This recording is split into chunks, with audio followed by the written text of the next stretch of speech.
Fred? Hey, Garrison.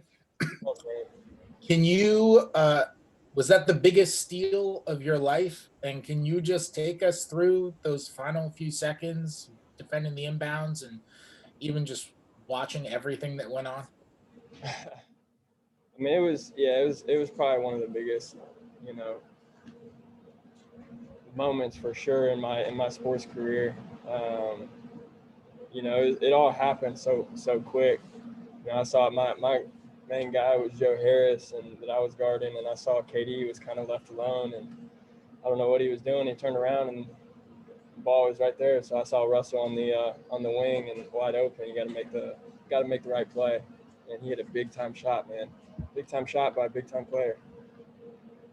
And what is it like for you? I know you're a guy who appreciates someone who plays with that kind of energy.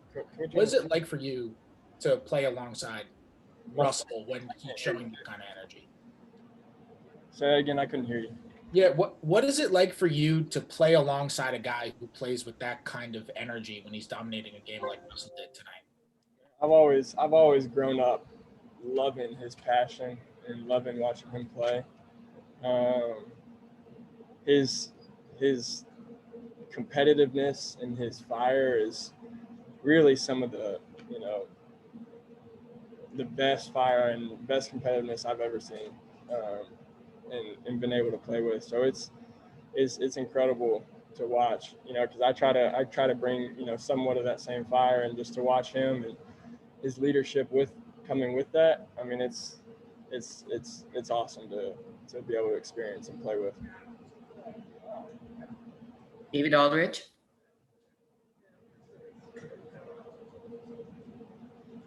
Hey, Garrison. You were born in 96, right? Was. Do you remember anything about 8 points in 9 seconds with the Pacers and Reggie Miller?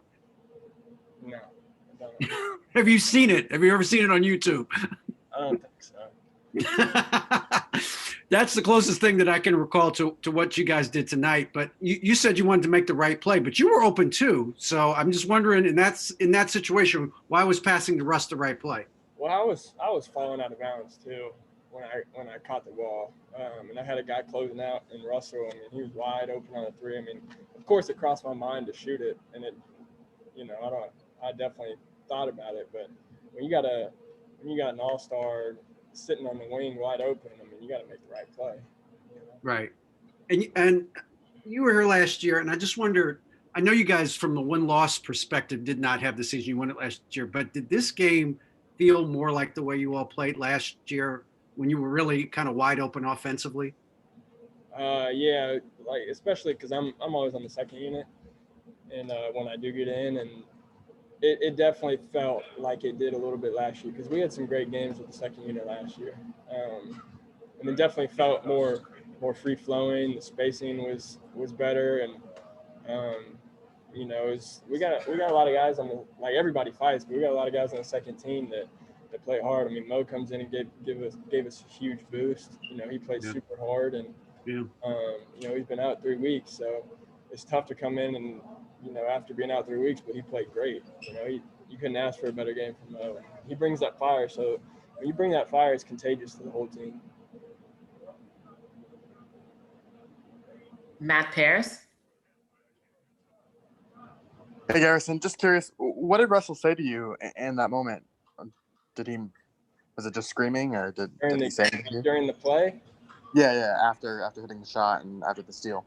I don't really know, to be honest with you. It happened so fast, and everybody was yelling that I don't know. I just turned and looked. He was right there, and I threw it to him. I don't really know if he was yelling at me or not. And then there was that stretch in the second quarter where you, Mo, and Ish kind of just settled the game, kind of helped you guys claw back in it. How important was that for you guys, and what was clicking there? I mean, it was important because, they got onto a big run early, and, it almost kind of felt like, the past 4 or 5 games that we've had that we're, kind of, lowering our heads, getting frustrated, and, me and Mo, we try to bring, some sort of fire to that second unit, and just playing hard, because we're not guys that are going to go out and score 20 a game, and that's okay. But when you bring a certain fire, I just feel like it brings the whole team up, you know, when you play as hard as you can and when you're fighting and stuff like that. So, you know, just for us second unit guys to come in and play as hard as we can, you know, it gives the first unit guys another boost. You know, so. And last question to Neil. Hey, Garrison, early in the first quarter, you know, Scott had to go through a lot of timeouts. You guys were down 31-13. What was being said in those timeouts and those huddles to keep guys positive so that you guys could actually make a run eventually? Coach Van was just saying just to keep fighting. You know, it's hard. You know, the past couple of times, or the last time I spoke, you know, I said that we cannot have that losing mentality.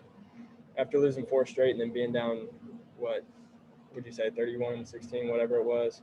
I mean, it's hard not to snap into that losing mentality, but you know, we're all professionals, and when you come in and play as hard as you can and try to turn that out, that was huge for us to get a little bit of run in the second quarter, because that set the tone, I think, for us the rest of the game. I mean, you know, NBA games are super long. You know, if we get down early, it doesn't mean we're going to lose. There's a ton of possessions, especially with how we play and how they play. Our pace is pretty high, so there's going to be a ton of possessions, and we can't continue to get down on ourselves when we're down 15, 20 points, because you never know what can happen, as you see tonight. Thank you. Appreciate y'all. Have a good night.